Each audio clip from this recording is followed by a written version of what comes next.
If you remember, I talked about the Titanoceratops not too long ago, but a dinosaur that we've recently learned associates a lot with the Titano is the Minmi, a small type of ankylosaur from Australia. These little guys aren't known too much about in the paleo record, but what we do know about them in real life is that they like to follow around larger herbivores, and this behavior has recently been seen a lot with the Titanoceratops in the Colorado Dinosaur Preserve. Given the fact that there is only one known Titanoceratops specimen, they obviously can't link up in herds, but they are fairly social with other creatures. But the Minmi specifically seems to have bonded incredibly with the Titanoceratops. The Minmi itself was a dinosaur that was actually in Jurassic World for a short period of time, but mysteriously disappeared one day. But in 2017, several large crates were found with Ingen symbols on them, and it seemed that these crates were brought over by Ingen themselves. Evidence also showed that Minmis were what were being carried in it. At least 4 of them have been acquired, but this is the only Minmi that is really out for anyone to see right now in the Colorado Dinosaur Preserve. Living off a diet of small shrubbery and sticking in the Titanoceratops' shadow, this creature wouldn't seem too peculiar at first. But the Minmi does have quite a few odd attributes.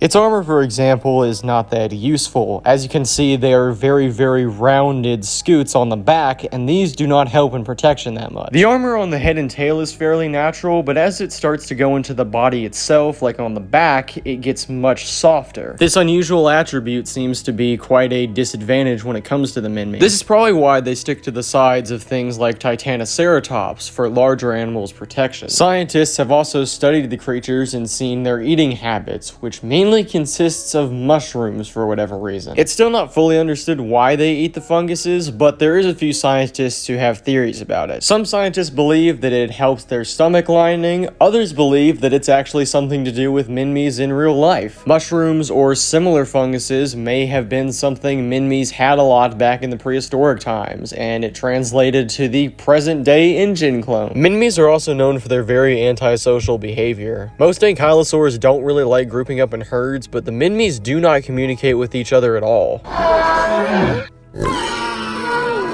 Instead, the only time they ever interact is when it's mating season or they're coming out of their clutch of eggs. The final odd thing when it comes to the Minmi are its strange hydration habits. Like the modern-day camel, it seems that the Minmi stores a lot of hydration in its back, which may be a reason why the armor is a lot softer than other ankylosaurs. It seems this may be another feature that was carried over from the in-real-life Minmi, as again, this was a creature found in Australia, and Australia back then was probably a lot hotter than it was today. But that is all I have for you in this episode. Thank you all for watching, and next time we're going to be covering a type of raptor, one that I'm sure a few of you have heard of, maybe some of you haven't, but will definitely leave an impression. But remember, if something chases you, run.